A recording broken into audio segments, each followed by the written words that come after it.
अस्सलाम वालेकुम। कैसे हैं जी? खैरियत से हैं?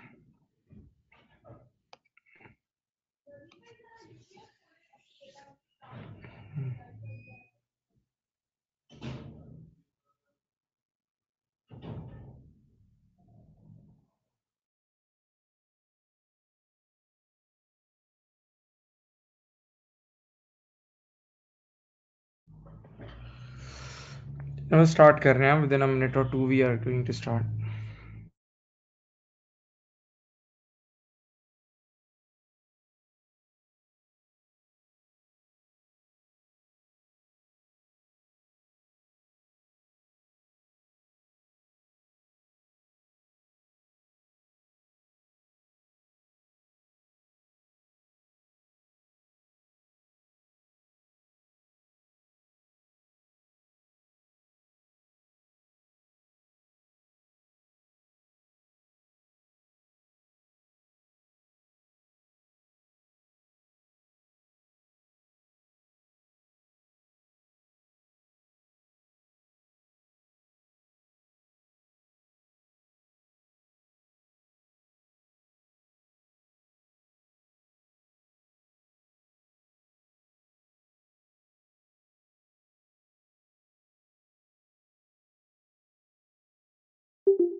अस्सलाम वालेकुम।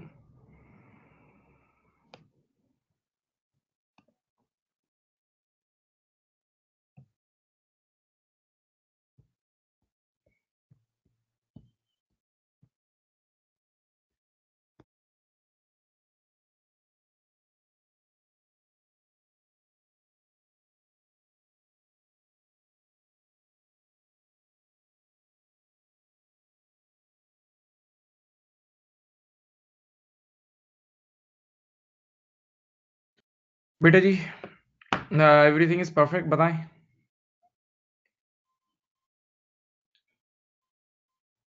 प्रॉपर आप लोग को वॉइस वगैरह सब क्लियर है? हाँ, बोलें जी।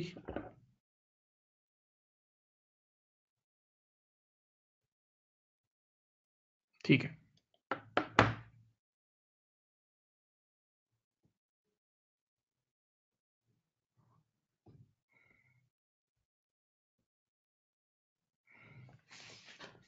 अच्छा बेटा,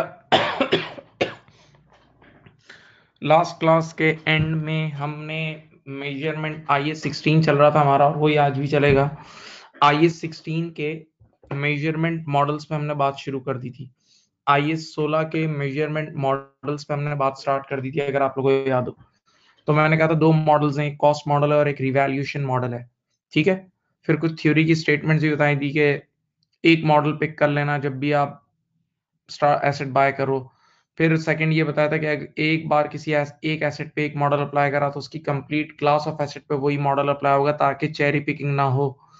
फिर आप लोगों को बताया था कि, और से सुने, कि अगर आपने एक बार किसी एक एसेट को रिवैल्यू करा तो उसकी पूरी क्लास ऑफ एसेट एक साथ रिवैल्यू होगी, राइट? वरना लोग क्या करते थे, अच्छी अच्छी प्रॉपर्टीज को हर साल रिवैल्यू करते थे, और बेकार वाली जो प्रॉपर्टीज होती थी उनको 5 साल 10 साल में एक बार रिवैल्यू करते थे। ठीक है।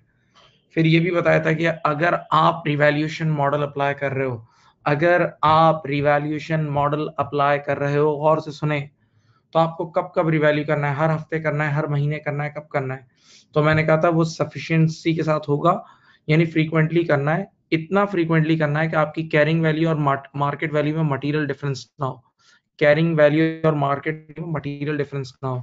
यानी इन शॉर्ट ये बताया था कि जब कभी भी आपके एसेट की मार्केट वैल्यू में मटेरियल चेंज आएगा तो आप रिवैल्यूएशन करोगे, सही है, ये सब बताया था। फिर आप लोगों को मैंने अपवर्ड रिवैल्यूएशन की एंट्रीज कराई थी। पहले तो हमने नॉन डेप्रिशिएटिंग एसेट से स्टार्ट किया था। तो नॉन डेप्रिशिएटिंग एसेट स्टार्ट किया था कि लैंड अपवर्ड रिवैल्यू होता था तो रिजर्व में जाता था, डायरेक्ट डाउनवर्ड होता था तो पीएनएल में जाता था, अपवर्ड के बाद डाउनवर्ड होगा तो क्या होगा, डाउनवर्ड के बाद अपवर्ड होगा तो क्या होगा, ये सब बात की थी, सही है। फिर हमने डेप्रिशिएटिंग एसेट्स अगर रिवैल्यू होते हैं तो उनकी एंट्रीज, तो उसके भी 3 स्टेप से आपको एंट्री बनवा दी थी कि कभी भी कोई भी डेप्रिशिएटिंग एसेट अगर रिवैल्यू हो रहा हो तो बस 3 कदम थे, याद है। पहला स्टेप आप चेक कर लेना कि अपवर्ड हुआ है या डाउनवर्ड रिवैल्यू हुआ है। अगर अपवर्ड हुआ है तो रिजर्व है, डाउनवर्ड हुआ है तो पीएनएल है। अब ये था कि उसकी आज तक की जितनी भी डेप्रिसिएशन थी, उसकी आज तक की जितनी भी एक्यूमुलेटेड डेप्रिसिएशन थी, उसको हम रीसेट टू निल कर देते थे, उसको रीसेट टू निल कर देते थे। और थर्ड स्टेप बेटा ये था कि जो भी बैलेंसिंग फिगर होती थी वो एसेट के अकाउंट में चली जाती थी, ठीक है। ये सब हमने किया था, ये सब हमने लास्ट टाइम कर लिया, मैं सिर्फ याद दहानी करा रहा हूँ आपको, ठीक है।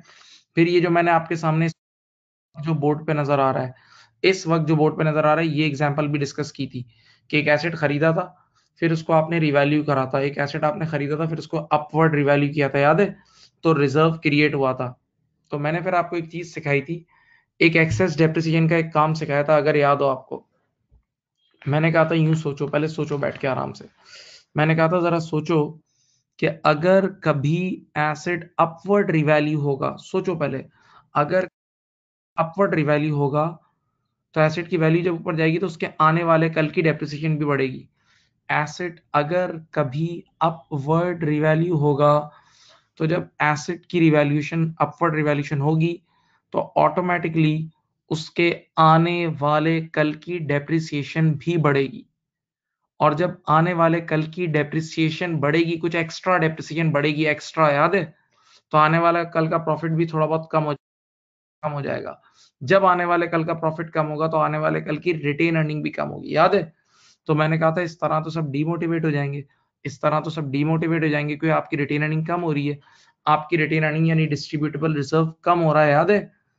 तो मैंने इंटरनेशनल अकाउंटिंग स्टैंडर्ड ने हमें ये वाली एंट्री बनाने की इजाजत दी थी, याद है, ये वाली, ये देखो, रिवैल्यूएशन रिजर्व रियलाइज की एंट्री, रिवैल्यूएशन रिजर्व रियलाइज की एंट्री। और ये एग्जैक्टली एक्सेस डेप्रिसिएशन यानी एक्स्ट्रा डेप्रिसिएशन के अमाउंट से बनती थी। ये एग्जैक्टली एक्सेस डेप्रिसिएशन यानी एक्स्ट्रा डेप्रिसिएशन के अमाउंट से बनती थी, एक्स्ट्रा डेप्रिसिएशन के अमाउंट से बनती थी, याद है। तो देखो इस एंट्री में क्या हो रहा है, रिवैल्यूएशन रिजर्व खुद खत्म हो गया, रिटेन अर्निंग में ट्रांसफर हो रहा है। तो इस एंट्री की वजह से आपकी रिटेन अर्निंग बढ़ जाएगी, तो ऑटोमेटिकली उसका इफेक्ट कैंसिल हो जाएगा, ऑटोमेटिकली उसका इफेक्ट कैंसिल हो जाएगा, सही है। तो एक पॉलिसी तो ये थी कि आप हर साल ये वाली एंट्री बनाएं। एक पॉलिसी तो हमने ये पढ़ी थी कि आप हर साल ये एंट्री बनाएं, हर साल आप ये एंट्री बनाएं। और दूसरी दूसरी टेक्निक ये थी, दूसरी टेक्निक ये थी, गौर से सुने, दूसरी टेक्निक ये थी कि आप कंप्लीट रिजर्व को मॉप के वक्त, डिस्पोजल के वक्त रियलाइज कर लें। कंप्लीट रिजर्व को डिस्पोजल के वक्त एक साथ पूरा रियलाइज कर लें, इसकी भी इजाजत है। तो डेप्रिशिएटिंग एसेट के लिए दो ऑप्शन थे, देखो ये मैंने लिखवाए हुए थे, देख लो, ये देख लो, ये पढ़ो। For depreciating asset two options available,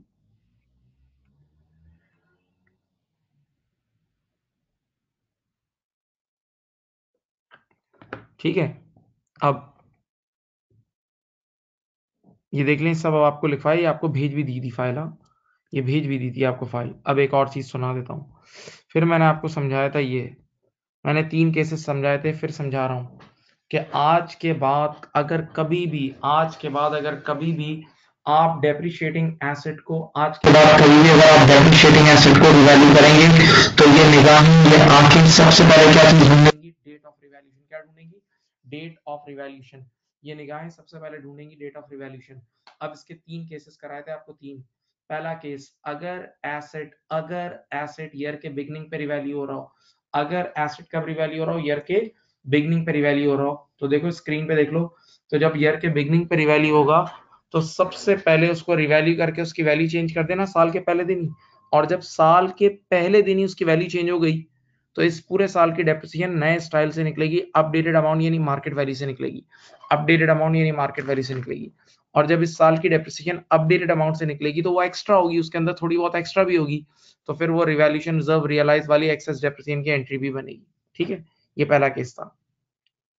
second case क्या था कि एसेट ईयर के मिड में रिवैल्यू हो रहा है, याद करो ये भी पढ़ाया था, एसेट ईयर के मिड में रिवैल्यू हो रहा है।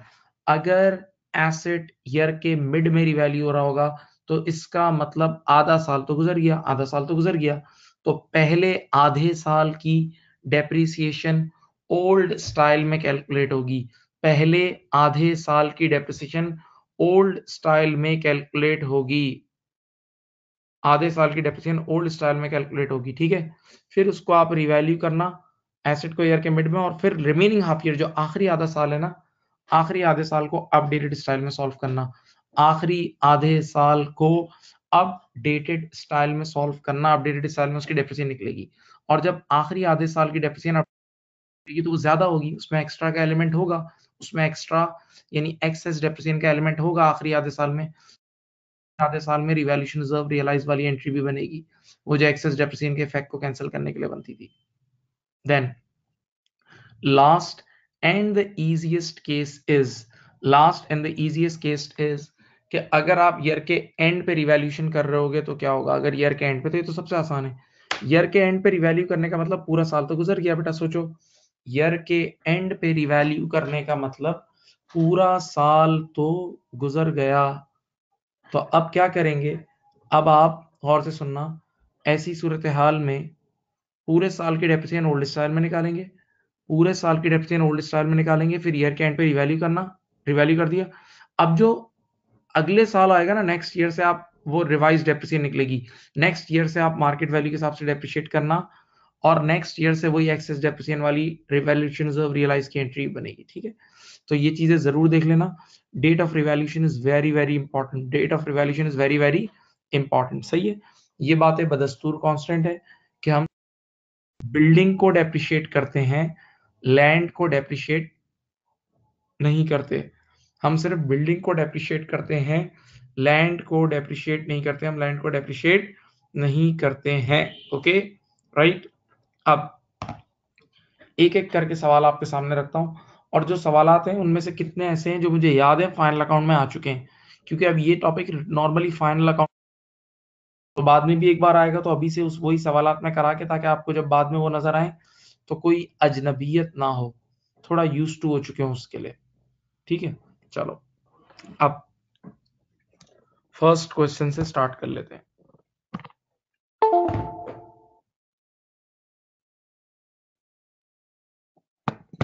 आ जाओ, क्या कह रहे हैं, क्या लिखा हुआ है देखो बेटा, ये यहां से स्टार्ट हो रहा है क्वेश्चन। ठीक है जी, आपके पास 1 जनवरी 2016 से लेके दिसंबर 16 तक का अकाउंटिंग पीरियड है। फर्स्ट बेटा प्लीज बी वेरी अटेंटिव, एक एक बात गौर से सुने, 1 जनवरी 16 से लेके 31 दिसंबर 16 का अकाउंटिंग पीरियड है। सही है, ईयर के स्टार्टिंग पे क्या हालात हैं, ये देखें क्या हालात है, ये गिवन है, लैंड है आपके पास, उसकी कॉस्ट है 5000, उसकी कॉस्ट इसलिए गिवन है क्योंकि वो डेप्रिशिएट तो होता नहीं, तो डायरेक्ट कॉस्ट गिवन है, और बिल्डिंग की आपको सीवी का मतलब carrying value, carrying value means NBV, building की एनबीवी गिवन है 20000, बिल्डिंग की NBV net book value given है 20000। सही है, अब आपको चाहे तो लिख भी लें, डेट ऑफ रिवैल्यूएशन है ईयर का बिगनिंग, ईयर का बिगनिंग, पहला सवाल जो मैं करा रहा हूं उसमें ईयर के बिगनिंग में रिवैल्यूएशन हुई है। ठीक है, उसकी दलील क्या है, देखो ईयर के बिगनिंग पे सारा डाटा गिवन है, देखें ये ईयर के बिगनिंग का डाटा गिवन है। ठीक है, बल्कि लिखना है तो लिख भी देता हूं, date of revaluation 1st January 2016, date of revaluation 1st January 2016, यही है, तो ईयर के स्टार्टिंग में रिवैल्यूएशन हो रही है। अच्छा बेटा इस चीज का ख्याल रखना कि बेशक जमीन और बिल्डिंग दोनों है, लेकिन दोनों को अलग अलग हम रिवैल्यू करेंगे, क्योंकि बिल्डिंग रिवैल्यू होने के बाद डेप्रिशिएट भी होगी, बिल्डिंग रिवैल्यू होने के बाद डेप्रिशिएट भी होगी, जबकि जमीन डेप्रिशिएट नहीं होगी। ठीक है, पहले बिल्डिंग को निपटाते हैं, आइए आराम से सुने। बताओ बिल्डिंग की ईयर के स्टार्टिंग पे एनबीवी 20000 है बेटा, देखें बिल्डिंग की ईयर के स्टार्टिंग में एनबीवी 20000 है, जबकि MV, MV means market value, MV means market value building की ईयर के स्टार्टिंग पे प्यारे बच्चों मार्केट वैल्यू देखो कितनी है 32, तो हम 20,000 की बिल्डिंग पे ऑलरेडी खड़े हैं और वो हो गई है कितने की 32, तो इसका मतलब वो 18,000 से बढ़ गई है। तो हम यहाँ लिख देंगे, ये देखें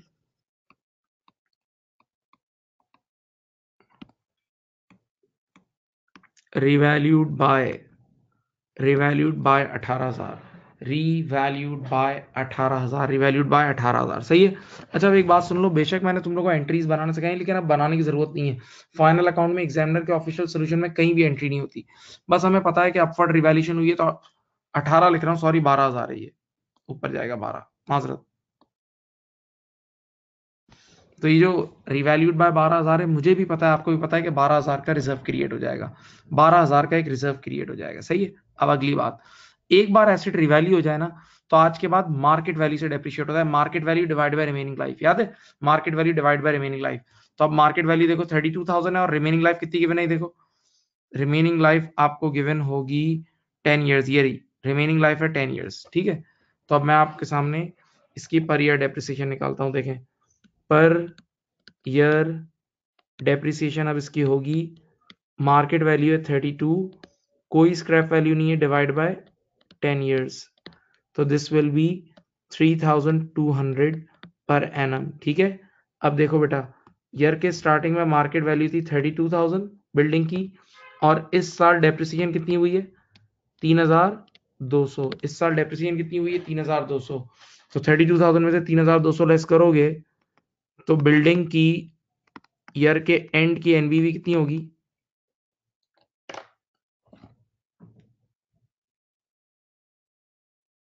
32,000 minus 3,200, this will be 28,800, building की एनबीवी होगी 28,800, ओके पक्का ऐसा ही है।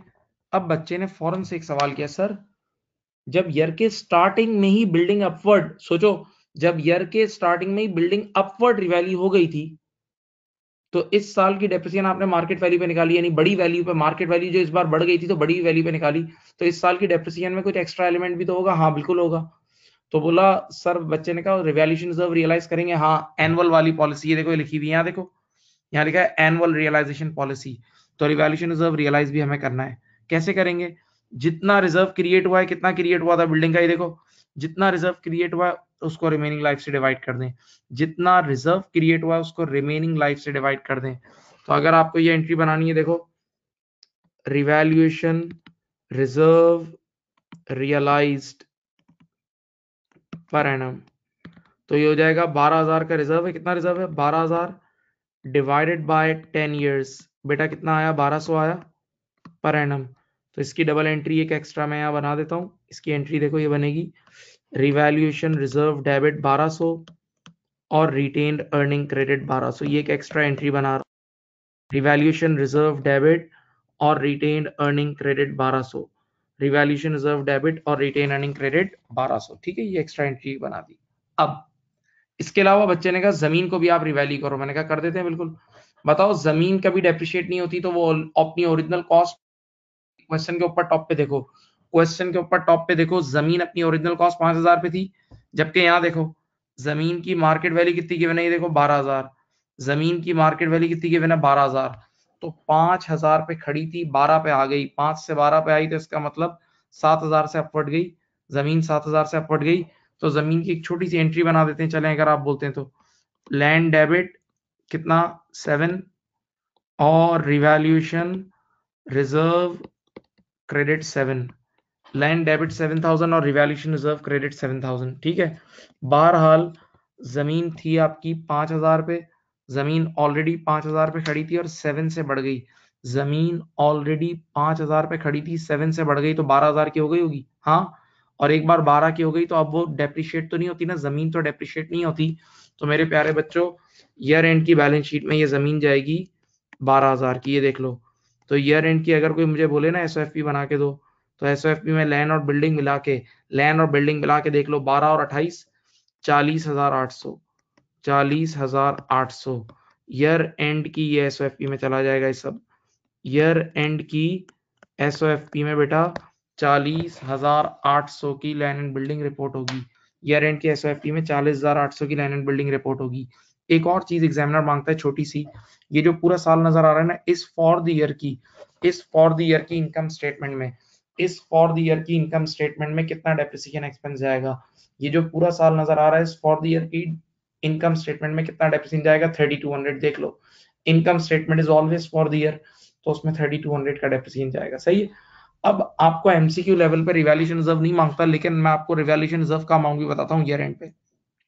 सुनिए, बताओ, बिल्डिंग अपवर्ड रिवैल्यू हुई थी 12 से, बिल्डिंग अपवर्ड रिवैल्यू हुई थी कितने से, 12 से हुई थी, और जमीन अपवर्ड रिवैल्यू हुई थी 7 से। बिल्डिंग अपवर्ड रिवैल्यू हुई थी 12 से और जमीन 7 से हुई थी, तो 12 और 7 19,000 का रिजर्व क्रिएट हुआ था। सुनो, और से कान लगा के सुनो, बिल्डिंग अपवर्ड रिवैल्यू हुई थी 12,000 से और जमीन अपवर्ड रिवैल्यू हुई थी 7,000 से, तो 12 और 7 19,000 होता है। तो टोटल ईयर के स्टार्टिंग में 19,000 का रिजर्व क्रिएट हुआ था, जिसमें से ये देखो, जिसमें से 1200 का रिजर्व खत्म हो गया, रियलाइज हो गया, जिसमें से 1200 का रियलाइज हो गया। तो 19,000 में से अगर 1200 निकाल दो, 19,000 में से 1200 निकाल दो, तो 17,800 का रिवैल्यूएशन रिजर्व ईयर एंड पे बचा हुआ होगा। 17,800 का revaluation reserve dear student year end पे बचा हुआ होगा। ठीक, देख ले प्लीज।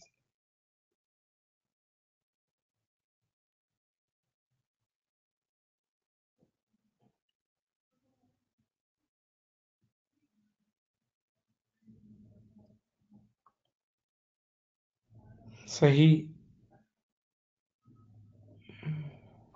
अब ये फर्स्ट क्वेश्चन हो गया, जिसकी इनकम स्टेटमेंट में 3200 आएगा और बैलेंस शीट में कितना जाएगा, 40,800, 40,800। First question is done.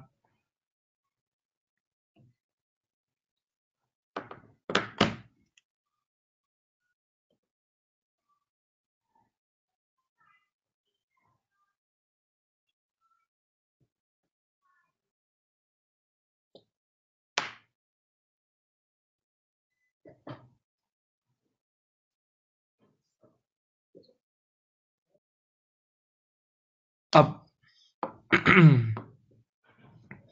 ये हमने कौन सा केस किया, इसमें हम रिवैल्यूएशन ईयर के बिगनिंग पे कर रहे थे, इसमें हम रिवैल्यूएशन ईयर के बिगनिंग पे हुई है। कब हुई है, ईयर के बिगनिंग पे।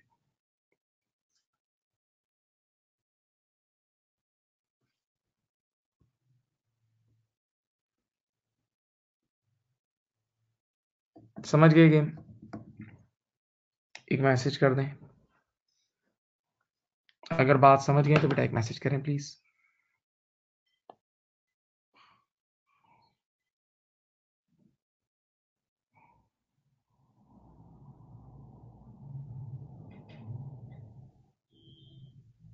चलो डियर स्टूडेंट, सेकंड केस की तरफ हम मूव कर रहे हैं। आइए देखें, बहुत आराम आराम से सुनिएगा, कोई इतना मुश्किल नहीं है। कुछ चीजों का कॉमन सेंस भी इसमें अप्लाई होगा, थोड़ा कॉमन सेंस वाला सवाल है ये। देखें, थोड़ा सा इसमें कॉमन सेंस लगेगा। देखें, your accounting period is now 1st January 17 to December 17, 1st January 17 to December 17। सिर्फ बिल्डिंग, अब जमीन को मैं बीच में नहीं ला रहा, जमीन आपको पता है वैसे भी डेप्रिशिएट भी नहीं होती, वो एक कोना खांचा है यार, वो कोई ऐसी चीज नहीं है, असल ये टेक्निकल है। बिल्डिंग की ईयर के स्टार्टिंग में कॉस्ट है 50, देखते रहो, और ईयर के स्टार्टिंग की आज तक की डेप्रिसिएशन है 30। ईयर के स्टार्टिंग की कॉस्ट है 50 और ईयर के स्टार्टिंग की आज तक की डेप्रिसिएशन है 30। ठीक है। सबसे पहले तो मुझे आप लोगों ने मुझे ये बताना है कि आज से कितने सालों पहले ये बिल्डिंग खरीदी थी, ये हमें निकालना है। आज से कितने सालों पहले बिल्डिंग खरीदी थी, ये बड़ी अहम चीज है। ठीक है, मैं निकाल के देता हूँ। अच्छा, जब कोई भी मेथड नहीं हो तो स्ट्रेट लाइन मेथड होता है, हम सब जानते हैं। सुने फिर, जब कोई भी मेथड डेप्रिसिएशन का ना लिखा हो तो स्ट्रेट लाइन होता है, और जब कोई स्क्रैप वैल्यू नहीं गिवन होती तो जीरो होती है। जब कोई स्क्रैप वैल्यू नहीं होती तो जीरो होती है। ठीक है। अब देखो सुनो, ये बिल्डिंग 50 रुपए की ली थी और इसकी ओरिजिनल लाइफ है 5 साल। ओरिजिनल लाइफ कितनी है, 5 साल। तो अगर आप गौर करो तो मैं क्या इसकी पर ईयर डेप्रिसिएशन निकाल सकता हूँ, ओल्ड इसकी पर ईयर डेप्रिसिएशन निकाल सकता हूँ पुराने पहले दौर के हिसाब से। तो ओरिजिनल कॉस्ट है इसकी 50 डिवाइड बाय 5 साल, तो पर ईयर डेप्रिसिएशन आएगी इसकी 10। बेटा इसकी पर ईयर डेप्रिसिएशन आएगी 10, दिमाग से सोचो, इसकी पर ईयर आएगी 10, सोचना शुरू करो। तो एक साल की 10 है, और इसकी एक्यूमुलेटेड डेप्रिसिएशन आज तक कितनी हो गई, देखो 30 है। ईयर के बिगनिंग तक इसकी एक्यूमुलेटेड डेप्रिसिएशन 30 है, और एक साल की डेप्रिसिएशन कितनी है, 10। आज तक 3 साल गुजर चुके हैं ना, सोचो। नहीं समझे, नहीं समझे? बात ही नहीं समझे बेटा। ईयर के स्टार्टिंग तक इसकी आज तक की एक्यूमुलेटेड डेप्रिसिएशन 30 है, 30 का डेप्रिशिएट हो चुका है, जबकि आपने इसकी पर ईयर डेप्रिसिएशन निकाली वो 10 है। तो इसका मतलब 10 10 10 3 बार हुई होगी ना, 10 10 और 10 3 बार हुई होगी, तो 3 साल हुए इसे, 3 साल हुए। ठीक है, तो अब बताओ इसकी ओरिजिनल लाइफ थी 5 साल, इसकी ओरिजिनल लाइफ कितनी थी 5 साल, और ईयर के बिगनिंग तक 3 साल हो चुके हैं। ओरिजिनल लाइफ थी 5 साल और ईयर के बिगनिंग तक इसके कितने साल हो चुके हैं, 3 साल। इसका मतलब अगर हम ईयर के बिगनिंग में खड़े हैं तो अभी रिमेनिंग लाइफ 2 साल बची है। ईयर के बिगनिंग में खड़े हैं तो अभी रिमेनिंग लाइफ कितनी बची है, 2 साल। ठीक है, सोच लो, 30 सेकंड खामोशी सोचो।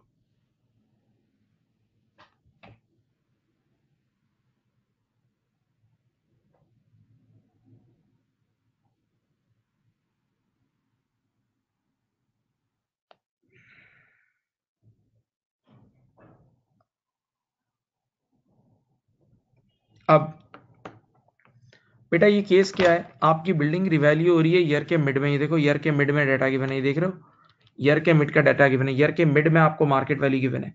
तो जब कभी भी कान खोलो एसेट ईयर के मिड में रिवैल्यू हो रहा होता है, इसका मतलब आधा साल गुजर गया ना, तो पहला हाफ ईयर ओल्ड स्टाइल में डेप्रिशिएट होगा, पहला हाफ ईयर ओल्ड स्टाइल में डेप्रिशिएट होगा। कान खोल लो, ओल्ड स्टाइल में देख लो, कोई स्क्रीन में नजर आ रहा है, 1 साल की 10 होती है। ओल्ड स्टाइल में 1 साल की कितनी होती है, 10, तो आधे साल की होगी 5। ओल्ड स्टाइल में 1 साल की 10 होती है, तो आधे साल की डेप्रिसिएशन होगी 5। ठीक है, अब पूरे डाटा को मैं ईयर के मिड में लेकर आ रहा हूँ, कंप्लीट डाटा को मैं ईयर के मिड में लेकर आ रहा हूँ। इधर देखो बेटा, ओरिजिनल कॉस्ट है इस बिल्डिंग की 50, और ईयर के मिड में इसकी एक्यूमुलेटेड डेप्रिसिएशन अब कितनी हो गई बताऊं। ईयर के स्टार्टिंग में 30 थी, 30 थी, 5 और हो गई, 30 थी, 5 और हो गई, 30 और 5 35 हो गई होगी। तो बेटा मार्केट ये एनबीवी आ रही है कितनी, ईयर के इधर 15, और मार्केट वैल्यू अब मैं लिख रहा हूं यहाँ, मार्केट वैल्यू ऑफ बिल्डिंग ये हो जाएगी 45, मैंने क्वेश्चन में दी हुई थी। हाँ, तो बताओ 15 की एनबीवी है, 15 की NBV and the market value is 45, 15 is the NBV and the market value is 45, that means the asset is going to be revalued by 30। 15 से 40 45 पे आएगा।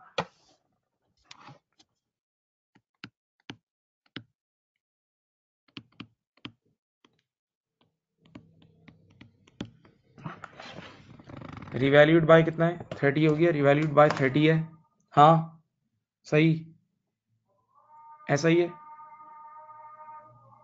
1 मिनट अजान हो रही है, मैं खामोश खामोश।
तो मेरे प्यारे बच्चों, कभी भी जब कभी भी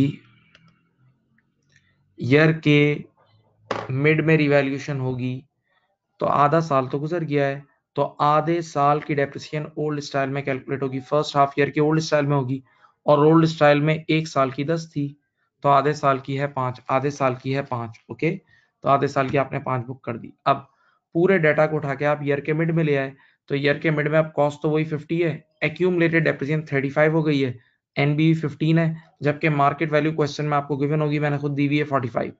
तो आप ईयर के मिड में आपकी एनबीवी यानी कैरिंग वैल्यू 15 पे थी और आप 45 पे आए, तो 30 से अपवर्ड रिवैल्यू हो गया। कॉमन सेंस की बात है कि 30 का रिवैल्यूएशन रिजर्व क्रिएट हो गया होगा। कॉमन सेंस की बात है कि 30 का रिवैल्यूएशन रिजर्व क्रिएट हुआ होगा, अपवर्ड रिवैल्यूएशन है। अब एक बार एसेट रिवैल्यू हो जाए, कान खोलो, एक बार एसेट रिवैल्यू हो जाए तो आज के बाद अपडेटेड अमाउंट, कान खोलें, divide by remaining life, updated amount divided by remaining life, updated amount divide by remaining life. तो updated amount is 45, updated amount is 45, market value 45 है ना, डिवाइड बाय रिमेनिंग लाइफ को निकाल देता हूं आपको। याद करो, ओरिजिनल लाइफ 5 साल थी, ओरिजिनल लाइफ 5 साल थी, और ईयर के बिगनिंग तक अभी आप लोगों ने मुझे कहा था कि 3 साल गुजर चुके हैं, ईयर के बिगनिंग तक 3 साल गुजर चुके हैं और आधा साल और गुजरा, ईयर के बिगनिंग तक 3 साल गुजर चुके हैं और आधा साल और गुजरा, तो इसका मतलब 3.5 साल गुजर चुके हैं ना, इसका मतलब 3.5 साल गुजर चुके हैं ना, ईयर के मिड तक 3.5 गुजर चुके हैं ना। हाँ, तो अब अगर आप 5 साल जो टोटल लाइफ थी, 5 साल में से देखो आपकी टोटल लाइफ कितनी थी, ये देखो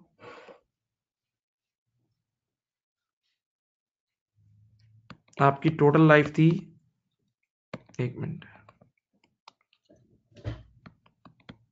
आपकी टोटल लाइफ थी 5 इयर्स, जबकि उसमें से लाइफ गुजर कितनी गई थी, 3.5।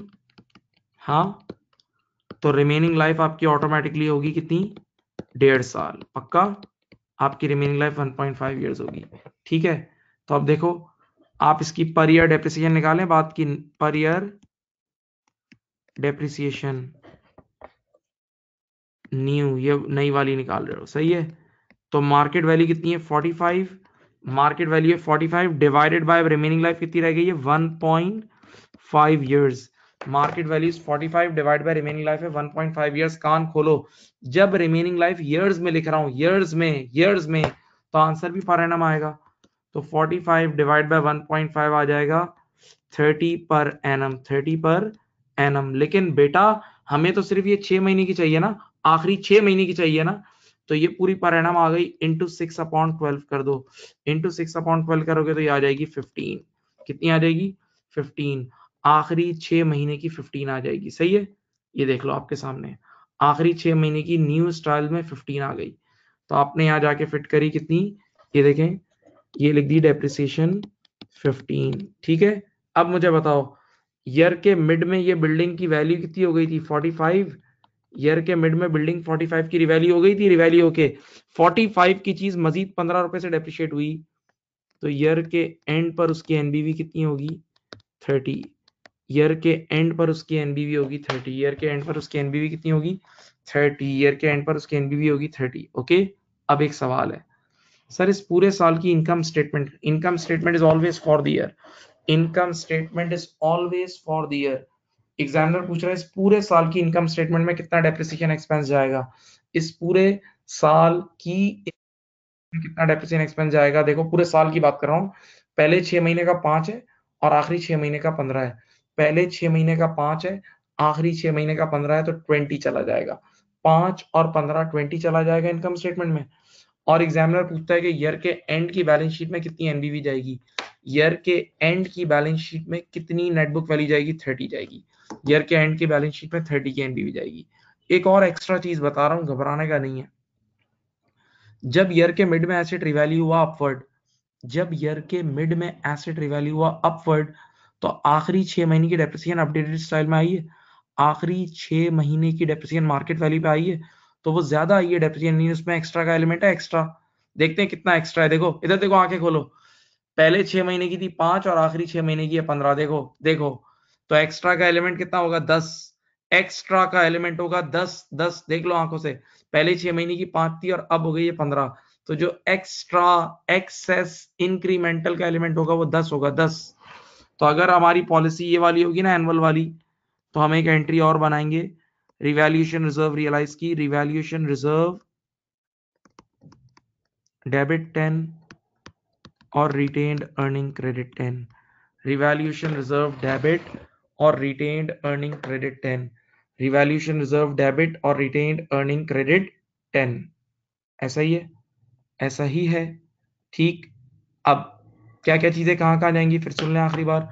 इस साल की इनकम स्टेटमेंट में टोटल डेप्रिसिएशन चले जाएगी 20, इनकम स्टेटमेंट में टोटल जाएगी 5 और 15 20, ईयर एंड की बैलेंस शीट में एनबीवी कितनी जाएगी 30। और अगर वो आपसे एक्स्ट्रा एक सवाल पूछ ले कि ईयर के एंड पे कितना रिवैल्यूएशन रिजर्व बचा है, कितना रिवैल्यूएशन रिजर्व बचा है, तो 30 का रिजर्व क्रिएट हुआ था ये देखो, और इस 6 महीने में 10 का रियलाइज हो गया। तो 30 में से जब 10 रियलाइज हो गया तो 20 का बच गया, 30 में से जब 10 रियलाइज हो गया तो 20 का बच गया। ओके,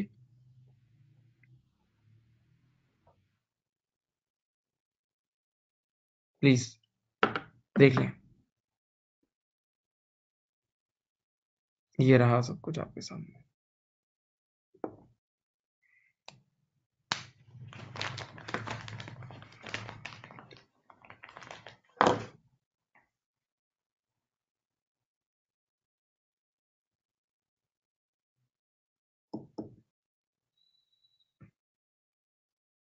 अब गेम समझ गए भाई?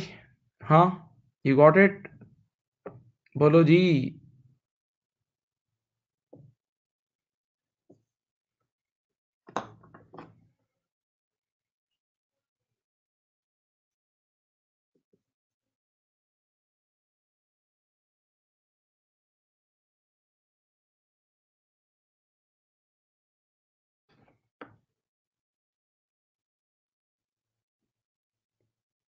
ओके, अब एक सवाल आप लोग मुझे करके दें, चले एक्टिवली कीजिएगा, इसी तर्ज पे होगा, ईयर के मिड में रिवैल्यूएशन हो रही होगी, इसी तर्ज पे होगा। चलो आ जाओ, ये देखो डाटा देखो क्या है आपके पास। Your accounting period is 1 January 16 to December 16, ये रहा अकाउंटिंग पीरियड देखो, ये रहा अकाउंटिंग पीरियड। ये बिल्डिंग की कॉस्ट गिवन है 200, उसकी एक्यूमुलेटेड डेप्रिसिएशन है 120, उसकी एक्यूमुलेटेड डेप्रिसिएशन है 120, और एक जरा डॉज है, ओल्ड स्टाइल में उसकी पर ईयर डेप्रिसिएशन है 10, ओल्ड स्टाइल में उसकी पर ईयर डेप्रिसिएशन है 10, ओल्ड स्टाइल में 10 है, सही, ओल्ड स्टाइल में 10 है एक साल की, यानी कई सालों से 10-10 की आ रही है हर साल, और स्ट्रेट लाइन मेथड है। कौन सा मेथड है? Straight line. अच्छा, ईयर के मिड में मार्केट वैल्यू ऑफ बिल्डिंग ये रही, market value of building year के मिड में 225 है, market value of building year के मिड में 5 है। ओके, चलो इस पूरे साल का फाइनेंशियल स्टेटमेंट मुझे बताओ कि इनकम स्टेटमेंट में क्या जाएगा और बैलेंस शीट में क्या जाएगा। वेरी गुड, करो।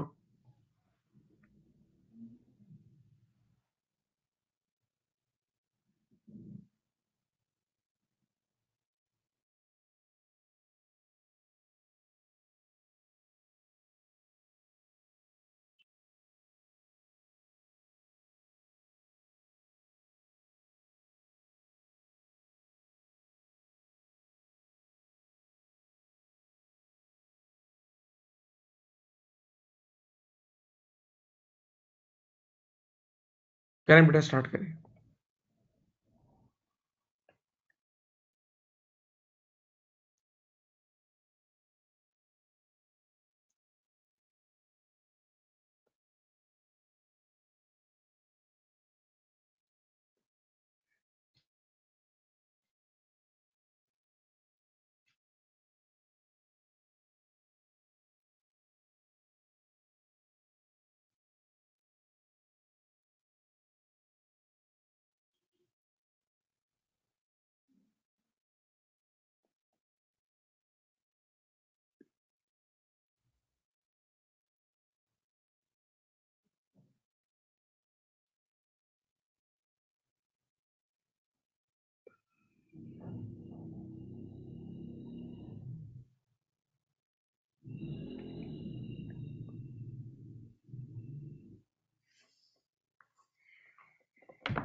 टोटल लाइफ निकालनी है बेटा, टोटल लाइफ भी आपको निकालनी है, सब निकालना है।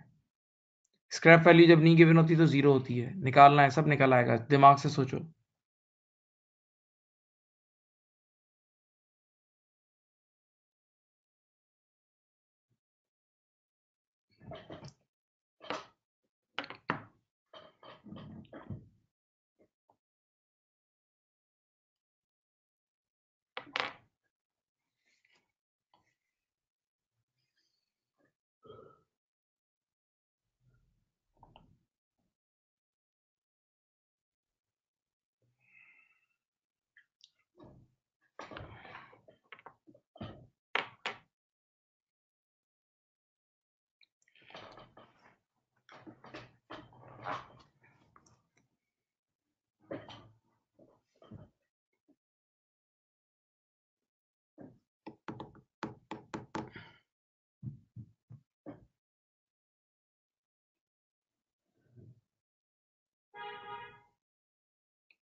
चलो नेक्स्ट क्वेश्चन, मैं कराता हूं, सॉरी। कैसे करेंगे, इधर देखें बेटा, आप लोगों को याद होगा, आपने अपनी लाइफ में ये चीज पढ़ी है कि अगर कभी भी पर ईयर डेप्रिसिएशन निकालनी हो, देखो स्ट्रेट लाइन की बात कर रहा हूं, तो cost divide by total life, याद है?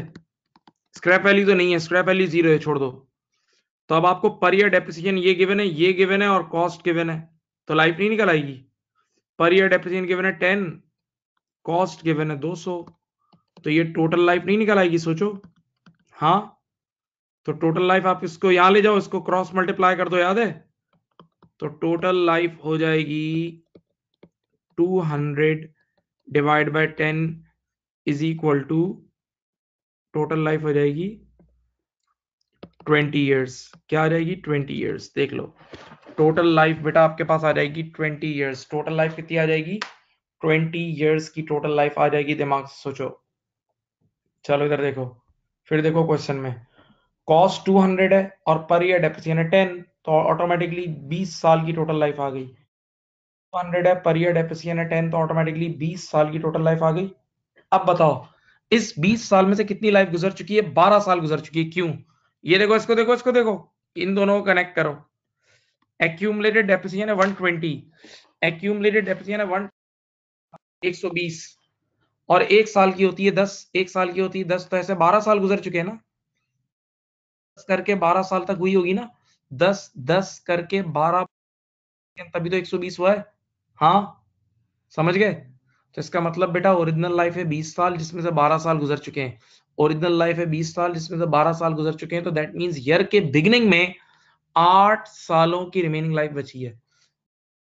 8 इयर्स की रिमेनिंग लाइफ बची है, 8 इयर्स की रिमेनिंग लाइफ बची है। ओके, अब सामने देखें, जब ईयर के मिड में रिवैल्यूएशन हो रही है, तो पहला half year, first half year old style में डेप्रिशिएट होगा, और ओल्ड स्टाइल में, इधर देख लो सवाल के अंदर ही गिवन है, एक साल की डेप्रिसिएशन होती है 10। ओल्ड स्टाइल में एक साल की डेप्रिसिएशन होती है 10, तो आधे साल की 5 होगी।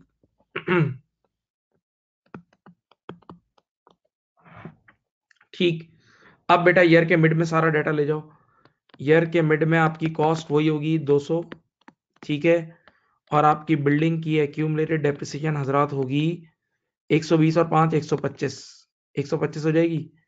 तो आपकी बिल्डिंग की एनबीवी हो जाएगी 75। बिल्डिंग की एनबीवी कितनी हो जाएगी? 75। बिल्डिंग की एनबीवी हो जाएगी 75। ओके, जबकि अब बिल्डिंग की मार्केट वैल्यू कितनी है? देखो 225। तो आप 75 पे खड़े हो, 225 पे जाओगे तो 150 से अपवर्ड हो जाएगी। ये इसको बोलेंगे रिवैल्यूड बाय, ये हो जाएगी रिवैल्यूड बाय, यही है बेटा। अपवर्ड रिवैल्यूएशन की वजह से हम सबको पता है रिवैल्यूएशन रिजर्व क्रिएट होगा, अपवर्ड रिवैल्यूएशन की वजह से रिवैल्यूएशन रिजर्व क्रिएट होगा। अब एक बार एसेट अपवर्ड रिवैल्यू हो जाए, तो आज के बाद जो उसकी न्यू डेप्रिसिएशन होगी वो होगी according to market value, according to market value divide by remaining life, market value divide by remaining life. तो market value is 225, market value is 225 divided by remaining life कितनी है? चलो बताओ, रिमेनिंग लाइफ बताओ, याद करो, अभी बताया था। टोटल लाइफ 20 साल थी, टोटल लाइफ 20 साल थी, और ईयर के बिगनिंग तक 12 साल हो गए थे, ईयर के बिगनिंग तक 12 साल हो चुके थे और अभी आधा साल और हो गया है तो 12.5 हो गए, 12.5 हो गए। इसका मतलब बेटा डेट ऑफ रिवॉल्यूशन वाले दिन तक 12.5 ईयर्स गुजर चुके हैं। तो 20 साल में से अगर आप 12.5 ईयर्स निकाल दो, 20 साल में से अगर आप 12.5 ईयर्स निकाल दो तो रिमेनिंग लाइफ हो जाएगी 7.5 साल, 7.5 ईयर्स।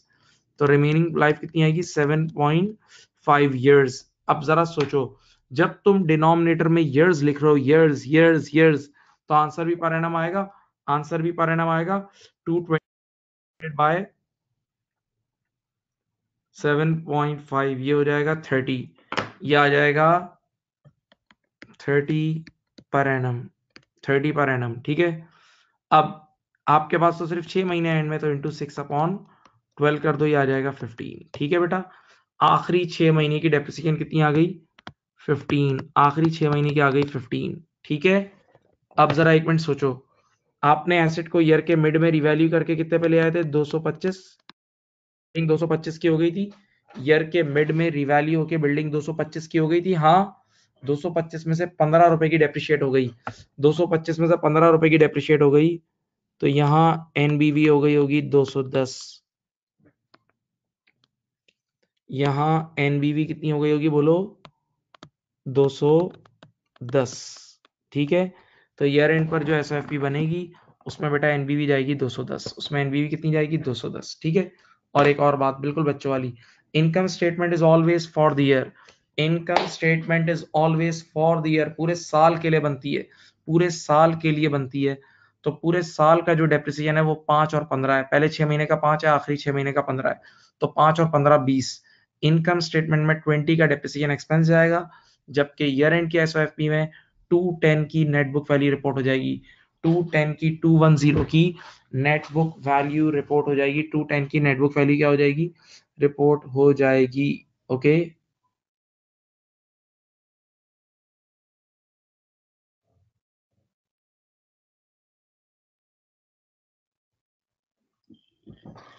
ठीक है।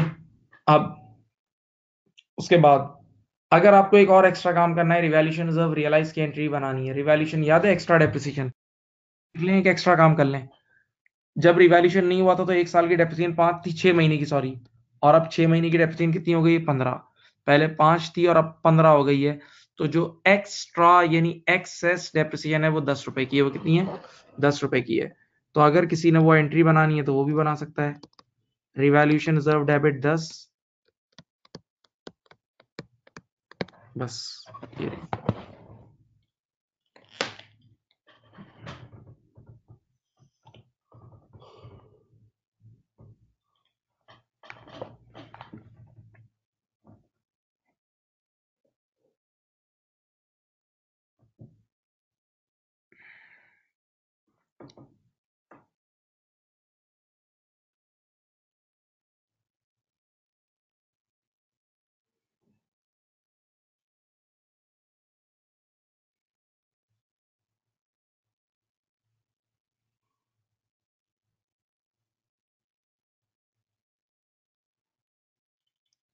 ठीक, हाँ जी। अब नेक्स्ट क्वेश्चन आ जाए।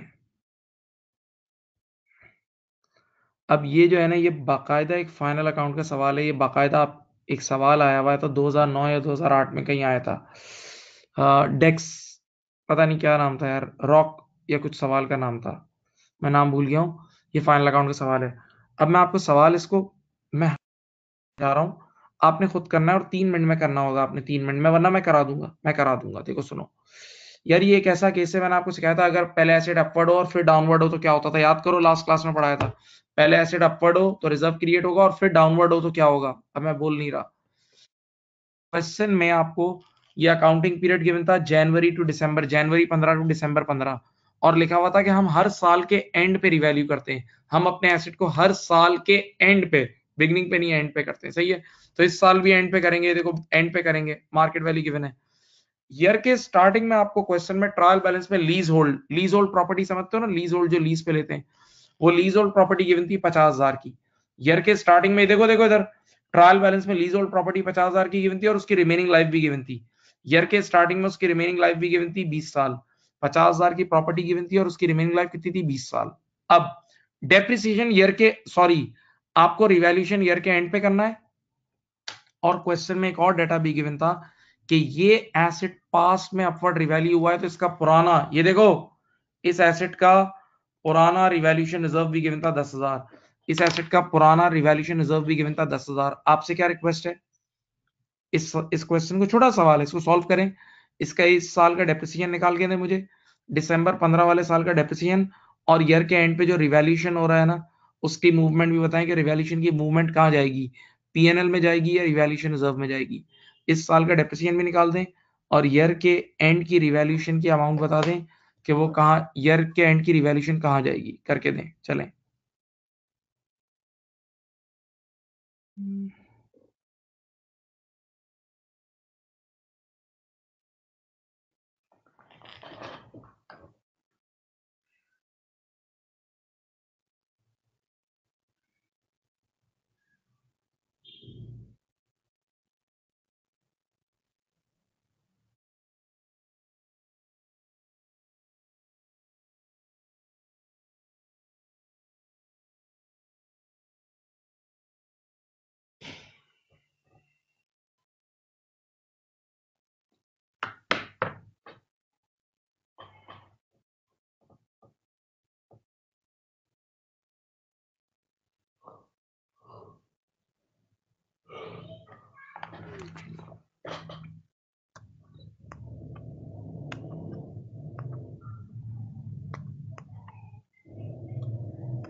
चलें मैं डिस्कस कर रहा हूं।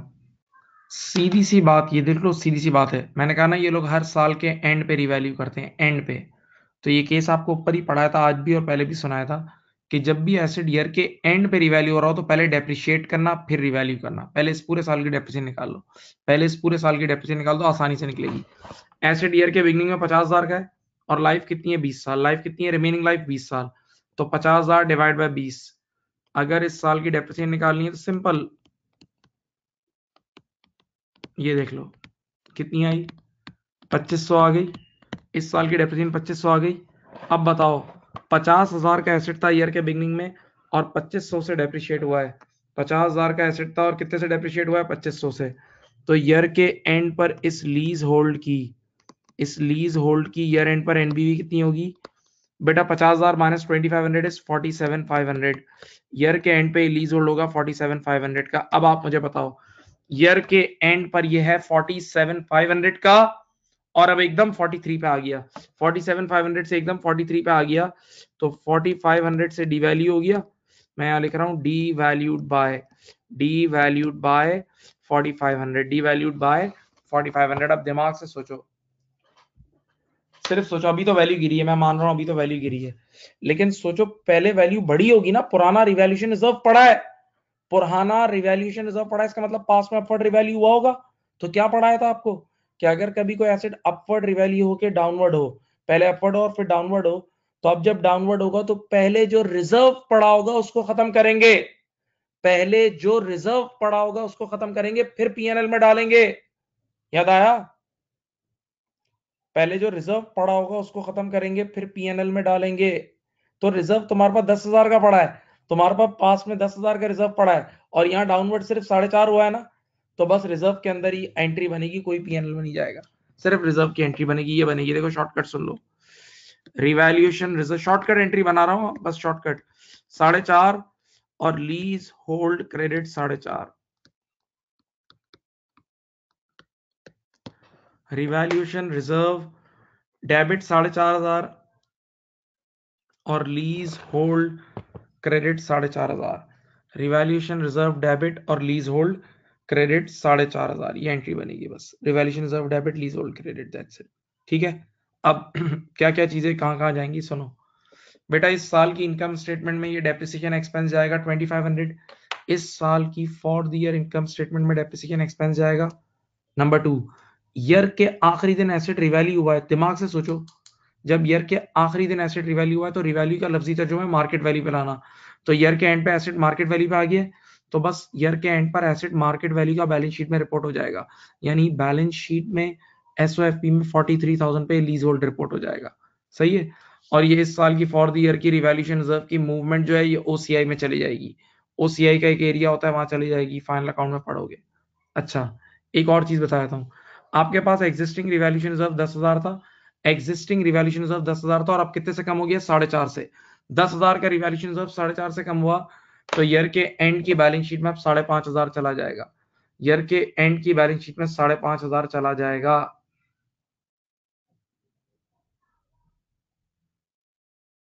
ठीक है, देख लो भाई, समझ गए, समझ गए।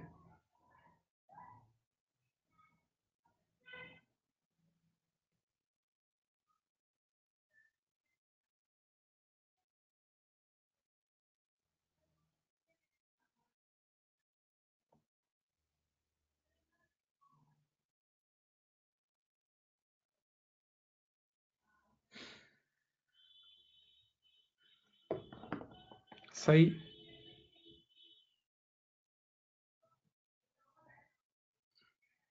अब मैं आपको एक और पास्ट पेपर मुझे याद है वो भी मैं कराता हूँ, वो भी प्राइस वेल के नाम से आया था, मैं लिखता हूँ आप लोग करें। ठीक है, उसमें क्या है जरा मैं आपको इशारा देता हूँ, पहले वाले साल में एसिड डाउनवर्ड होगा फिर अपवर्ड होगा, ये भी आपको कराया था केस, पहले डाउनवर्ड होगा फिर अपवर्ड होगा। चलो देखो,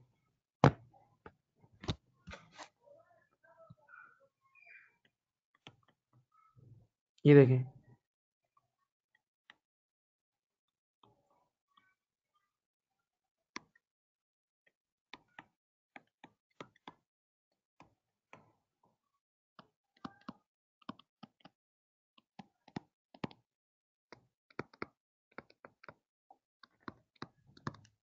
सही, आपके पास एक एसेट है, नाम है उसका, चलो बिल्डिंग रख लेते हैं, उसकी कॉस्ट है 30 मिलियन, मिलियंस में ही खेलना, लाइफ है उसकी 15 years। ठीक है, इस पहले साल के एंड पे उसकी मार्केट वैल्यू हुई समझ लो 25, और अगले साल के एंड पे मार्केट वैल्यू हो गई 24.8। सही, दोनों सालों की एंट्रीज बनाए चलें, सब कुछ सामने, बिल्डिंग ली थी, बिल्डिंग बाय कब की है, बिल्डिंग की बाइंग डेट सुनो, 1 जनवरी 08 को बिल्डिंग बाय की थी 30 मिलियन की, 1 जनवरी 08 को बिल्डिंग बाय की थी 30 मिलियन की और उसकी लाइफ कितनी थी 15 years। पहले साल के एंड पर मार्केट वैल्यू कितनी हो गई 25 और नेक्स्ट ईयर मार्केट वैल्यू हो गई 24.8। दोनों सालों के लिए मुझे बताओ क्या क्या चीज कितनी कितनी पीएनएल में जाएगी, सब बताओ, चलो करो, करो, ये पास्ट पेपर में आ चुका है सवाल, पास्ट पेपर में ये सवाल आ चुका है।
देखें जी कैसे होगा, जरा एक नजर। आप 30 मिलियन के आपने एसेट बाय किया है, बिल्डिंग 30, और उसकी लाइफ कितनी है 15 ईयर्स। 30 डिवाइड बाय 15 कितना होता है? यहाँ आ जाएगी डेप्रिसिएशन 2। ओके, अब बताओ 30 में से 2 लेस कर दो तो आपके पास यहाँ एनबीवी आ जाएगी 28। ठीक है, यानी पहले साल के एंड में आपके पास नेटबुक वैल्यू कितनी थी 28, और अब एसेट एकदम 25 पे आया, डायरेक्ट गिरा। तो ये 3 रुपए का आपका डाउनवर्ड रिवैल्यूएशन बोल दो, ये एक्सपेंस हो जाएगा, 1 सेकंड में एक्सपेंस हो जाएगा। याद है? हाँ, आपने पढ़ा है ना कि first time downward revaluation 1 second में पीएल में एक्सपेंस, 3 रुपया एक्सपेंस बुक हो गया पक्का, और एसेट आ गया 25 रुपए पे। एसेट आ गया 25 रुपए पे, सही है। अब देखते रहें, एसेट यहां हो गया 25 का। अब एक बार एसेट रिवैल्यू या डिवैल्यू हो जाए, एक बार एसेट की वैल्यू चेंज हो जाए तो आने वाले कल की डेप्रिसिएशन भी चेंज होगी। एक बार एसेट की वैल्यू चेंज हो जाए तो आने वाले कल की डेप्रिसिएशन भी चेंज होगी, सही है। और आने वाले कल की depreciation updated amount divide by remaining life, updated amount यानी market value divided by remaining life. तो ओरिजिनल लाइफ कितनी थी बेटा? 15 साल। ओरिजिनल लाइफ थी 15 साल, और 1 साल गुजर गया तो अब 14 साल रह गए हैं। 1 साल गुजर गया तो अब 14 ईयर्स रह गए, 14 ईयर्स रह गए हैं, सही। तो आप क्या करोगे, आज के बाद की अगर डेप्रिसिएशन निकालनी है, इधर देखो, तो एसेट 25 का हो गया है, डिवाइडेड बाय 14 ईयर्स, देखते हैं कितनी आती है। 25 डिवाइड बाय 14 ईयर्स, 1.79, 1.79 की डेप्रिसिएशन है। इसको 25 में से माइनस करो तो ये आ गई 23.2। यहाँ एनबीवी कितनी आ गई 23.2। अब जरा दिमाग से सोचो, दिमाग से सोचो, 23.2 पे खड़े हो, अब मार्केट वैल्यू क्या हो गई 24.8, यानी ऊपर गए इस बार। तो ये केस कौन सा है बताओ जरा सोचो, पहले डाउनवर्ड हुआ था लास्ट ईयर और अब अपवर्ड हुआ। तो बताओ 23.2 और 0.8 में कितना डिफरेंस है? 1.6। ये हो गया रिवैल्यू। लेकिन बेटा ये अब मैं आपको एक डायलॉग बोलता हूँ, अगर अल्लाह करे आपको याद हो। मैंने कहा था, मैं बोल रहा हूँ आपको याद आ जाएगा, मैंने कहा था कि आज के बाद कभी भी डाउनवर्ड के बाद अपवर्ड हो, डाउनवर्ड के बाद अपवर्ड हो, तो आपने जितने इसको रिवर्सल बोलते हैं बेसिकली, इसका एक अच्छा सा नाम बताऊं, रिवर्सल है। जितने एक्सटेंड तक का आपने एक्सपेंस बुक किया था ना, उतने अमाउंट तक पहले इनकम बुक करोगे, फिर उसके बाद रिजर्व। जितना पास्ट में एक्सपेंस बुक किया है, सबसे पहले उस एक्सपेंस को उल्टा करोगे, सबसे पहले उस एक्सपेंस को रिवर्स करोगे। तो जितने अमाउंट का आपने पास्ट में एक्सपेंस बुक किया था, आने वाले कल में बेटा उतनी ही इनकम बुक करोगे, उतनी ही इनकम पहले बुक करोगे फिर रिजर्व। ठीक है, तो अब बताओ 3 रुपए का पास्ट में एक्सपेंस बुक किया था और यहाँ 1.6 से अपवर्ड हुआ है, तो बेटा जब 3 रुपए तक इनकम बुक हो सकती है ना, तो 1.6 तो आराम से इनकम बुक होगी। तो ये 1.6, ये 1.6 की आप इनकम बुक करेंगे। अब ये पीएनएल में जाएगा, ये 1.6 पीएनएल में जाएगा, ठीक है, राइट। तो बताओ 2009 में इनकम स्टेटमेंट में दो चीजें जाएंगी, दिसंबर 09 में एक तो ये जाएगा डेप्रिसिएशन एक्सपेंस, ये एक्सपेंस है, एक तो ये डेप्रिसिएशन एक्सपेंस जाएगा और एक 1.6 की इनकम जाएगी।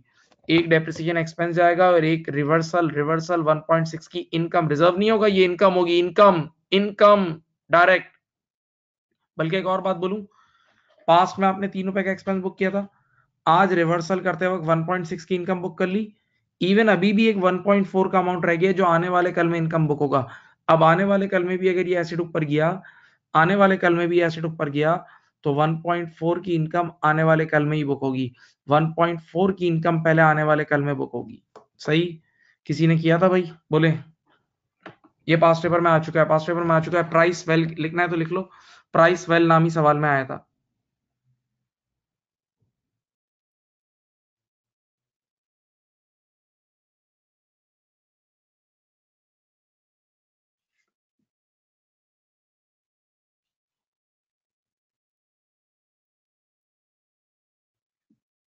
ओके, देख लें बेटा, आराम से अच्छी तरह देख लें प्यारे बच्चों।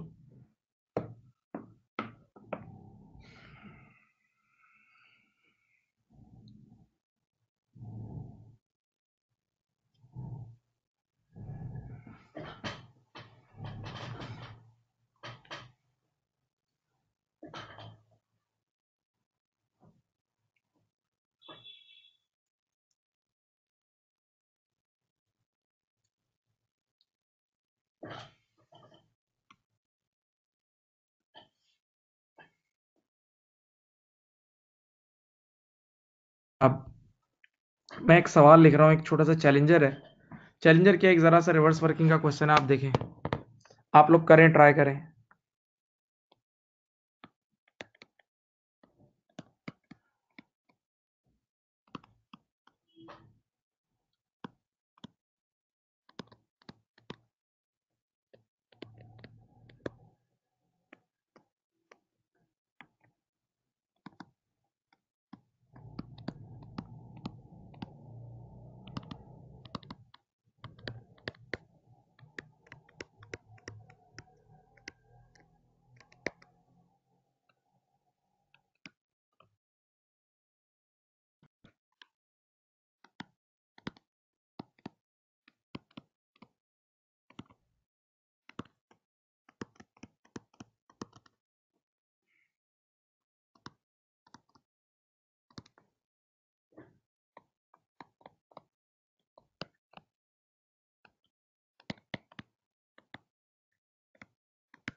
बेटा ये क्वेश्चन है, ये वैसे तो F3 में भी आता है, F3 लेवल का सवाल है, बहुत बच्चों का आया है F3 में ये, लेकिन आ सकती है।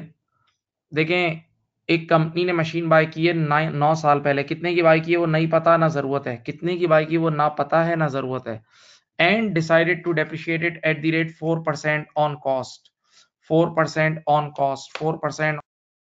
हम लोग आज तक यहाँ तक पहुंचे हो ना, तो आप लोगों को बचपन में पढ़ाया गया है कि अगर कभी भी परसेंटेज ऑन कॉस्ट गिवन हो, अगर कभी भी परसेंटेज ऑन कॉस्ट गिवन हो, तो आपको लाइफ निकालना आनी चाहिए, टोटल लाइफ। स्ट्रेट लाइन में ये बात पढ़ाया जाता है बच्चों को, F3 में, FA2 में, बचपन में, O लेवल, A लेवल सब में पढ़ाया जाता है। कभी भी अगर परसेंटेज ऑन कॉस्ट गिवन हो तो लाइफ निकालना आनी चाहिए। हाँ, अब 9 साल गुजर चुके हैं, अब 10वें साल के बिगनिंग में एसेट की मार्केट वैल्यू गिवन है, ये रही 20,000। जब जिंदगी एंड होगी तो स्क्रैप वैल्यू ये रही। 10वें साल का डेप्रिसिएशन निकाल दो मुझे, 10वें साल का डेप्रिसिएशन निकाल दो प्लीज, 10th ईयर का डेप्रिसिएशन निकाल दो। मैं थोड़ी देर खामोश हूं, देखते हैं किसी का आंसर आता है नहीं आता। ईयर 10 का डेप्रिसिएशन मुझे चाहिए, 2-3 मिनट का टाइम दे रहा हूं, उसके बाद मैं करा दूंगा।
चलो बात सुनो बेटा, सीधी बात है, 9 साल पहले मशीन ली थी, सोचो 9 साल पहले मशीन ली थी, 9 साल पूरे गुजर गए वो तो। आज 10वें साल के शुरू में हम रिवैल्यू कर रहे हैं, market value at the beginning of year 10। तो जिस दिन हम रिवैल्यू करते हैं उस दिन के बाद से डेप्रिसिएशन अपडेटेड अमाउंट पे होती है, और ये फॉर्मूला अप्लाई होता है, देखो market value minus scrap value divide by remaining life, market value minus scrap value divide by remaining life. देखो मार्केट वैल्यू भी दी हुई है, मार्केट वैल्यू भी 2 लाख की तैयार गिवन है, और स्क्रैप वैल्यू भी दी हुई है। तो अगर आप चाहें तो यूं लिख लें, market value 2 lakh, scrap value 40। बस एक चीज आपको आके फंसा देगी, एक चीज आपको आके फंसा देगी, वो है रिमेनिंग लाइफ। वो क्या है? Remaining life. अब मैं आपको एक बात बोलूं, कभी भी रिमेनिंग लाइफ निकालनी है, जैसे अगर आपको मेरी रिमेनिंग लाइफ निकालनी है, तो लेट अस से अगर अभी मेरी एज है 35, और मेरी एज यानी 35 साल जिंदगी गुजर चुकी है, और मेरी किसी ने मुझे बताया कि आपकी टोटल लाइफ होगी 60 ईयर्स, 60 साल। तो मेरी टोटल लाइफ 60 साल है और 35 गुजर चुकी है। टोटल लाइफ 60 साल है और 35 गुजर चुकी है, तो अब मेरी रिमेनिंग लाइफ कितनी हुई? 25 साल ना। मेरी रिमेनिंग लाइफ हुई 25 साल। तो अगर टोटल लाइफ में से अगर आप लाइफ स्पेंड लेस कर दें, टोटल लाइफ में से लाइफ स्पेंड लेस कर दें, तो ऑटोमेटिकली रिमेनिंग लाइफ आ जाएगी। टोटल लाइफ में से लाइफ स्पेंड अगर आप लेस कर दें, तो ऑटोमेटिकली रिमेनिंग लाइफ आ जाएगी, रिमेनिंग लाइफ आ जाएगी। हाँ, तो सबसे पहले निकालनी है टोटल लाइफ। और बेटा बचपन में हमेशा सिखाया जाता है कि ये देखो इधर, परसेंटेज ऑन कॉस्ट गिवन हो तो लाइफ निकल सकती है, परसेंटेज ऑन कॉस्ट गिवन हो तो लाइफ निकल सकती है। सीधा तरीका बताऊं, 100 से डिवाइड करके, बस जो भी परसेंटेज गिवन है उसको 100 से डिवाइड कर दो, लाइफ आ जाएगी, टोटल लाइफ। तो अगर 10% ऑन कॉस्ट गिवन है, अगर 10% ऑन कॉस्ट गिवन है तो 100/10, 10 ईयर्स। 2% ऑन कॉस्ट गिवन है तो 100/2, 50 ईयर्स। इस बार क्या गिवन है? 4% ऑन कॉस्ट। इस बार क्या गिवन है? 4% ऑन कॉस्ट। तो 100/4 करो, तो आपके पास टोटल लाइफ आ गई, टोटल लाइफ आपके पास आ गई है 25 ईयर्स, और उसमें से लाइफ गुजर कितनी गई है? 9 साल गुजर चुके हैं, 9 साल गुजर। तो बेटा रिमेनिंग लाइफ होगी आपकी 16 साल। रिमेनिंग लाइफ इस गेम में कितनी होगी? 16 साल। देखा बेटा, टोटल लाइफ 25 साल थी, उसमें से 9 साल गुजर चुके हैं, 25 में से 9 साल गुजर चुके हैं, तो रिमेनिंग लाइफ कितनी होगी? 16 साल होगी। रिमेनिंग लाइफ होगी 16 साल। चलो भाई डालो इधर, 20 माइनस 40, 160 डिवाइड बाई 16, ये आ गया 10,000 पर एनम। खत्म, आंसर है, ये आंसर है। ठीक है, देख लो, ये देख लें, your answer is 10,000 per annum.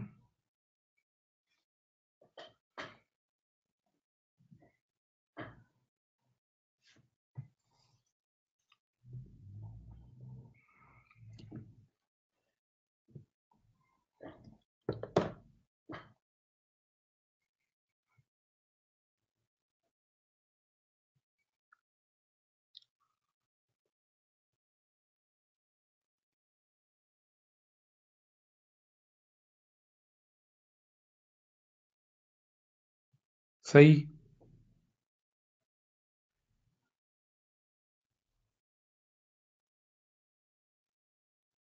ठीक।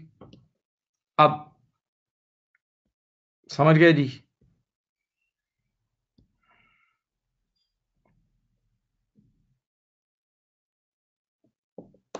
बात समझ में आ गई तो जरा एक मुझे मैसेज करें।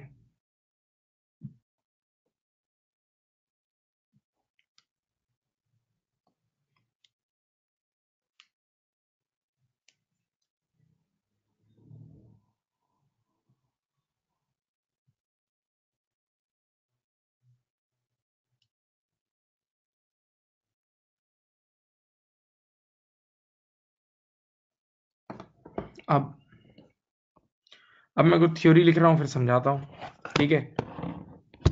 ओवरहॉलिंग।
चलो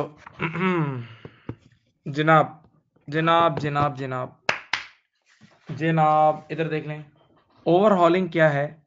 ओवरहॉलिंग का मतलब इट्स लाइक देखा adding a component to non current asset after every few years. हमने एक ऐसा नॉन करंट एसेट लिया है कि जिसको हर 3 साल में ओवरहॉल कराना पड़ता है। यानी ओवरहॉल का मतलब समझ लो उसके कुछ कंपोनेंट्स को चेंज करना पड़ता है। तो वो कंपोनेंट हर 3 साल में या 4 साल में खत्म हो जाते हैं, फिर दोबारा नए डालने पड़ते हैं। ठीक है, तो अब जरा सोचो, जब वो कंपोनेंट, कान खोलो और आंखें खोलो, जब वो कंपोनेंट हर 5 साल में चेंज करने पड़ते हैं, तो एक बार जब वो चेंज हो गए तो 5 साल फायदा पहुंचाते हैं। एक साल जब वो एक बार वो चेंज हुए तो 5 साल तक चलेंगे, 5 साल तक, 5 साल बाद दोबारा चेंज करना है। तो एक बार जो चेंज किया उसका अपना फायदा, अपना इकोनॉमिक बेनिफिट 5 साल है ना। तो जब हर बार आप ओवरऑल करोगे तो उसका अपना economic benefit more than one accounting period है। ओवरऑल का अपना economic benefit more than one accounting period है, और हर वो चीज जिसका economic benefit more than one accounting period हो वो नॉन करंट एसेट है। वो क्या है? नॉन करंट एसेट है और वो कैपिटलाइज होगी। तो इसको भी कैपिटलाइज करेंगे। सही है, कैपिटलाइज करेंगे और इसकी अपनी जो जिंदगी होगी, जैसे 5 साल है, हमें हर 5 साल में ओवरऑल करना है। हमें हर 5 साल में क्या करना है? ओवरऑल करना है। तो हम हर 5 साल के हिसाब से उसको डेप्रिशिएट कर देंगे, उस ओवरऑल की कॉस्ट को। उस ओवरऑल की कॉस्ट को हर साल, हर 5 साल पे डेप्रिशिएट कर देंगे। पढ़ें। It's like adding a component to non-current asset after every few years. It must be capitalized if its own life is greater than 1 year. It must be capitalized if its own life is greater than 1 year. And overall must be depreciated on its life. इसकी खुद की like complex asset. मैं complex asset का word use कर रहा हूं, आपने पढ़ा है पहले, तो उसी तरीके से ये भी डेप्रिशिएट होगा, अभी नजर आ जाएगा आपको। सही है, ओके। और बेटा ये कैपिटलाइज क्यों हो रहा है? क्योंकि एक बार कराया तो कई साल चलता है। एक बार आपने ओवरऑल कराया तो 5 साल या 4 साल ये। तो हर वो चीज जिसका economic benefit more than one accounting period हो वो कैपिटलाइज होता है, वो नॉन करंट एसेट है। ठीक, अब आओ एग्जाम्पल को बहुत कान लगा के सुनना, बिल्कुल एकदम। Company bought a plant, company bought a plant for 3 lakh, company bought a plant for 3 lakh with life of 20 years. Company bought a plant for 3 lakh with life of 20 years. एक प्लांट खरीदा जिसकी लाइफ 20 साल थी। ठीक है, अब company needs to overhaul it after every 5 साल at a cost of 40,000। हर 5 साल का ओवरऑल कराना पड़ेगा। हर 5 साल के बाद 40,000 का ओवरऑल, यानी ये कंपोनेंट ऐड करना पड़ेगा। हर 5 साल के बाद, दिमाग इधर, हर 5 साल के बाद 40,000 का एक कंपोनेंट रिप्लेस होगा। तो जरा सोचो एक मिनट, पहली बार अब जब रिप्लेसमेंट होगी वो 5 साल बाद होगी। सोचो, पहली, तवज्जो, पहली बार अब जब रिप्लेसमेंट होगी वो 5 साल के बाद होगी ना। 5 साल बाद पहली रिप्लेसमेंट होगी ना। तो अभी रिप्लेसमेंट करानी नहीं पड़ रही, इसका मतलब अभी वो चीज लगी भी है ना। अभी वो चीज लगी भी है ना, सोचो ना यार, अभी वो चीज है ना। नहीं समझे यार? मैं कह रहा हूं मेरा ये हाथ है ना, मैं हर 5 साल बाद चेंज कराऊंगा। ये हाल हाथ मैं अपने 5 साल बाद चेंज कराऊंगा। तो अब अगली बार चेंज कराऊंगा 5 साल बाद, तो अभी नहीं कराना पड़ रहा, तो अभी तो लगा हुआ है ना हाथ यार। नहीं समझे बेटा? 5 साल बाद रिप्लेस कराना है, ओवरऑलिंग करानी है, तो अभी नहीं करानी पड़ रही, इसका मतलब अभी तो अंदर वो कंपोनेंट है ना। तो अभी देखो इधर, देखो ब्रेकअप देखो, 3 लाख में से अभी राइट नाउ 40,000 का ये ओवरऑल है, 40,000 का ओवरऑल है, जिसकी अपनी लाइफ है 5 साल। इसकी अपनी लाइफ कितनी है? 5 साल। जबकि बताओ रिमेनिंग रिमेनिंग रिमेनिंग प्लांट कितने का है? 3 लाख में से 40 निकाल दो, 260। रिमेनिंग प्लांट 260 का है, और बाकी प्लांट की लाइफ कितनी है? बाकी प्लांट की लाइफ है 20 साल। ये देख लो, आंखें खोलो, इस तरह डेप्रिशिएट होगा, इस तरह ये डेप्रिशिएट होगा, इस तरह ये डेप्रिशिएट होगा। देख लो, इस तरह ये डेप्रिशिएट होगा कि पूरा प्लांट 3 लाख का है, जिसमें से 40,000 का ओवरऑल है। 40,000 का ओवरऑल है जिसकी अपनी लाइफ है 5 साल। तो ये 40,000 अपनी लाइफ पे डेप्रिशिएट, बाकी रिमेनिंग प्लांट है 260 का। बाकी रिमेनिंग प्लांट 260 का है, उसको हम से डिवाइड कर देंगे, उसको हम 20 ईयर्स से डिवाइड कर देंगे, उसको हम 20 ईयर्स से डिवाइड कर देंगे। हाँ, तो अब देखें यहां कैसे होगा पर ईयर डेप्रिसिएशन। इधर देखें, remaining plant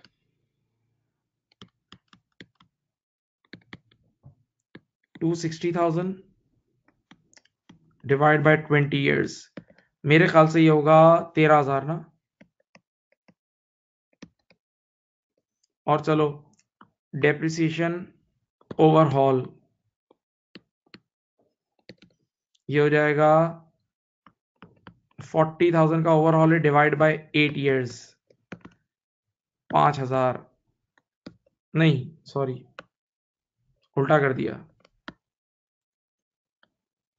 divide by 5 years, तो ये होगा 8,000 पर एनम। अब एग्जामिनर का पहला सवाल, एग्जामिनर का फर्स्ट क्वेश्चन के depreciation expense for the year कितना जाएगा, टोटल डेप्रिसिएशन एक्सपेंस कितना जाएगा, टोटल डेप्रिसिएशन 13 प्लस 8 कितना जाएगा, 13 प्लस 8 कितना जाएगा 21, इनकम स्टेटमेंट में 21 चले जाएगा, दिमाग से सोचो। और एसओएफपी में एसेट तो इनिशियली 3 लाख का ही था ना, तो 3 लाख में से 21 लेस करोगे तो 1 नहीं 279 की एनबीवी चले जाएगी। फिर बोल रहा हूँ बेटा ये दोनों डेप्रिसिएशन फॉर द ईयर है ना, तो 13,000 प्लस 8,000, 13 प्लस 8 21,000 का इनकम स्टेटमेंट में डेप्रिसिएशन चला जाएगा। और एसओएफपी में क्या जाएगा, देखो बताता हूँ, एसओएफपी में ये जाएगा, एसओएफपी ईयर 1 में ये जाएगा, देखो कॉस्ट थी एसेट की कितने की 3 लाख, और इसकी पहले साल के एंड पे एक्यूमुलेटेड डेप्रिसिएशन है सिर्फ 21, तो ये चला जाएगा 279,000, बस दैट्स इट। तो याद रखो यार ये एक सॉर्ट ऑफ कॉम्प्लेक्स एसेट की तरह ही सॉल्व हुआ ना, एक सॉर्ट ऑफ कॉम्प्लेक्स एसेट की तरह ही ये सॉल्व हो गया, कॉम्प्लेक्स एसेट की तरह ये सॉल्व हो गया, देख लो थ्योरी लिखवा दी है और ये सारी इसकी डिस्कशन है। हाँ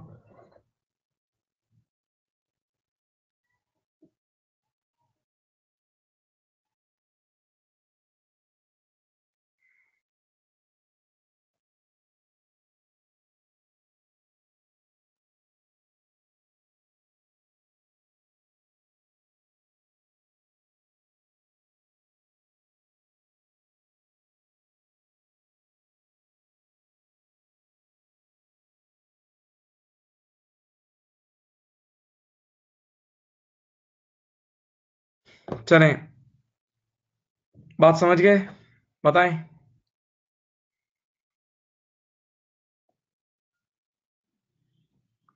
अब बेटा आप लोगों को मैं आप लोग के व्हाट्सएप पे कुछ असाइनमेंट सेंड कर रहा हूँ एग्जाम किट के, वो मैं इंशाल्लाह कल डिस्कस भी करूंगा उसमें से कुछ, लेकिन आप लोग उसको लाजमी कर लीजिएगा। और अब आज के दिन के बाद आपको 2 चैप्टर आप पे डी हो गए, मैं फिर बोल रहा हूँ 2 चैप्टर आपको बुक रीडिंग करनी है, मैं बार बार बोल रहा हूँ। 33 IAS 33 और IAS 16, IAS 33 और IAS 16 दोनों की बुक रीडिंग आप पे फर्ज हो गई है बेटा। ऑनलाइन वालों पे तो डबल फर्ज है ना, क्योंकि उनका तो टाइम भी तो बच रहा है, कितना ट्रैवलिंग टाइम सब बच रहा है। तो बेटा अभी रात को ही आज जाग के पढ़ लो, आज ही आप बुक रीडिंग करके फाइनल करो। देखो ये आपको पहले बोला, ये नहीं करोगे तो आप अपने फ्यूचर के साथ जुल्म कर रहे हो, अपने पेपर के रिजल्ट के साथ भी कर रहे हो, ठीक है। तो मैं आपको भी थोड़ी देर में असाइनमेंट भी सेंड कर रहा हूँ, और प्यारे बच्चों मैं आप लोगों को ये स्लाइड्स भी शेयर कर देता हूँ, ठीक है। अपना ख्याल रखिएगा, अल्लाह हाफिज, अस्सलाम वालेकुम।